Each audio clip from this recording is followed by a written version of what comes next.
What's up, YouTube? Today we have here again another BMW E90, but this time it's not my E90.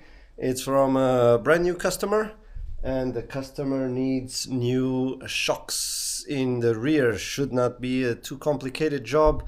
It might be challenging only if the parts are too rusty. I hope they're not. For now, to start with, let me bring you all the way back here to the trunk. Yes, here we go. Let's open it, and we just have to get rid here of this liner, this fabric liner. So we have to take this plastic covers off. There's two more over here. These come off. This will come off here with a couple of screws. There's a few plastic retainers here all around. This has to come off also with a Torx screw. This comes off like this. This comes off just with a few clips. Here there's also this, which, as far as I know, if I remember correctly, it's just coming off. It's just yeah, I'll use some trim. Very well, I've taken already some stuff out of here, which is just clipped in.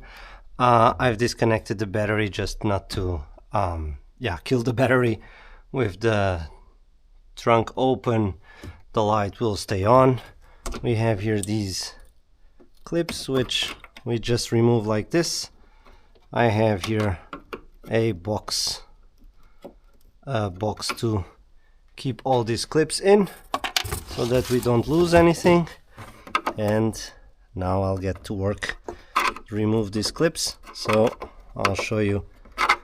This just comes off just like the other BMW plastic clips. You probably are familiar with this already if you are doing this kind of stuff DIY, so I will spare you from this stuff. You just have to pull this, and then when you pull this enough, I will also get a plastic trim removal. When you remove this enough, then this will just come off. Okay, the clips are off. I removed it with this plastic trim removal tool. Now here we have a couple of Phillips screws. So this there's still a couple here that I missed, but yeah, when those are out and these screws are also out of here, then we can remove this plastic thing. So screws are off and the clips as well. Now we can pull here. You see there's this metal tabs, so we need to pull forward here like this, and now this comes out like this. It's cool. And then this side, I mean, this is missing a lot of clips already here, so this side is very easy to take off. We are missing this clip and that thing over there. On this side, I guess it will also be relatively easy. I'll just put this to the side. Maybe important information for you: this piece here, which is holding the emergency triangle, works by rotating. Well, now I guess I need to check then how to. Yes, exactly. You see, that's how this clips in, and then to unclip it, how was it? No, it's by rotating like this. I hope this is clear. Cool. All right, as far as I know, so that's out. Clips are out. As far as I know, we're ready to start peeling this guy off. Is there something holding it there? I need to check. Let's see now from this side. No, it's just fit in. Perfect. So that's this side. Let's check the other side. Even easier. I don't think it's stuck there, so I think it's only. So let's pull this guy here, yeah, and it comes off also without too much trouble. Or is there trouble? It's it's off, and it's completely off. Yes. So we have this part of the job done, and now we have access here to this with the screws and the quite rusty. So that's the only thing that concerns me a little bit, actually, is how rusty this looks like. This was already open, so maybe someone was already here trying here to do something. But you know, worst case scenario, if we have to go into destructive mode, we will. Let's check the materials that we have to work. Very well, so we continue with our work. That's definitely totally destroyed. Let's see if I will be able to get that out of there. I hope so. Anyway, now next, let's get this wheel off and yeah, try to get this shock off. So I have this guy in the air. This really looks like crap. Let me get the new one. I'm actually not 100% sure how this, how the top part came separated from this. This is, I guess, just because the shock is completely dead. Because the shock, wow, yeah, I'm not sure. It must be this part, right? This is what got destroyed. Because if we look at the new one, this is the new one. And this is what got separated here from this piece, which I guess will then sit here and not allow this thing totally to go inside the car. So I guess this piece is the important. And here, sadly, on the inside, we don't have a replacement nut for this, even if this got quite a bit corroded. But I'm gonna get this started and hopefully it will be okay. So this is a 15. Okay, this is just completely moving, so I have no chance here. I have to block this guy and I have to see if it will work with my other tools. Let me get the proper socket for this. What's up, guys? A lot of stuff has happened. So since a few seconds ago, but in reality it's another day. It's the next day. What happened was that stuff was so rusty that it destroyed. So here's the top where you put in the 6mm socket to hold it, to hold the shock piston, basically, to try to undo the nut. It just destroyed, and then you have no chance to get this out. But luckily, as the shock was destroyed, so angle grinder to the rescue, and I asked the customer for help because he had time, so he could try to hold it with a vice grip, but no luck. So angle grinder cut this off, and luckily actually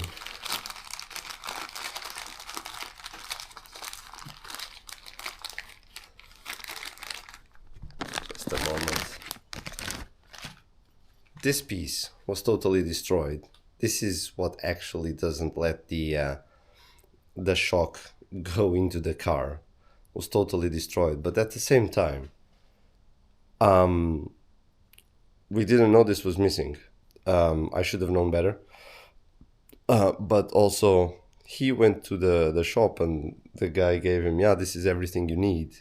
So I guess the guy didn't know that this piece is actually getting rusty, and then it completely disappears, disintegrates.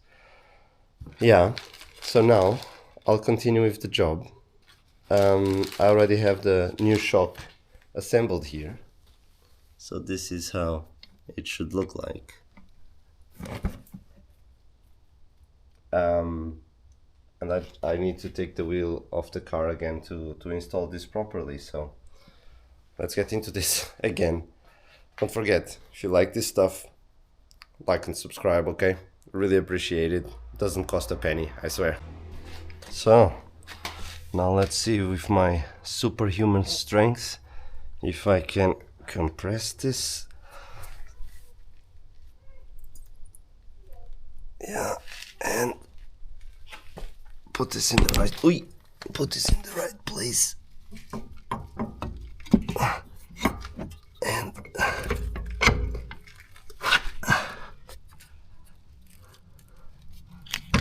And in there. Here we go.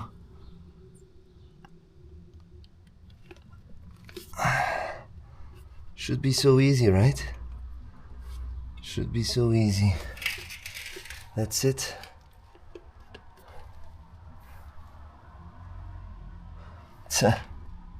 All this struggle yesterday. Amazing. Anyway, now just bolt on the bottom, bolt on top.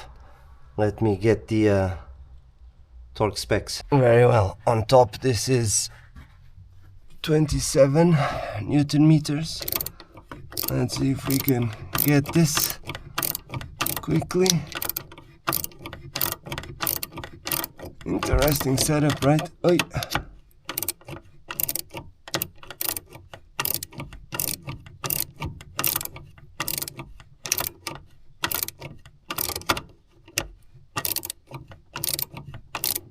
I don't even feel that I'm tightening it.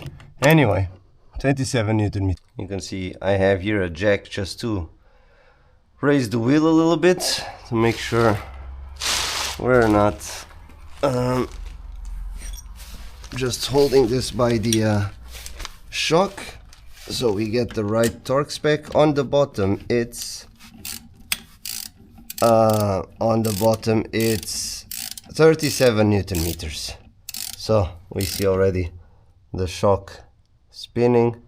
Let's hold it with a 15. I think it was a 15. Right.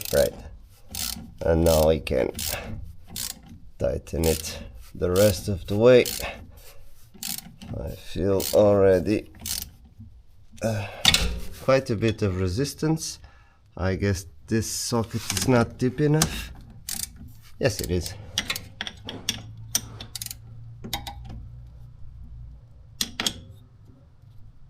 What's going on here?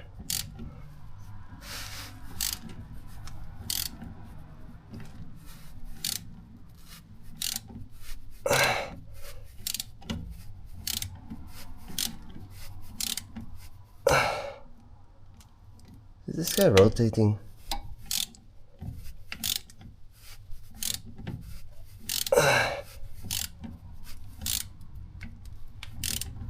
No. So you don't need to watch this, I guess. 37 Newton meters on the bottom. And that's a brand new, beautiful shock absorber mounted. I'm just gonna cover it here already from the inside. So the arrow was pointing up. Not sure if this matters at all, but we'll just cover this back up. And so next will be the right side. Assembling is the reverse of disassembling. So that's it for this video. It was a bit of an adventure because of rust. Rust is really pain in the butt for us working on cars, but happy ending for this customer. Don't forget, if you like this kind of stuff, hit that like button, subscribe please to be notified of the next videos. There's absolutely more to come, okay? Take care. I'll see you on the next one.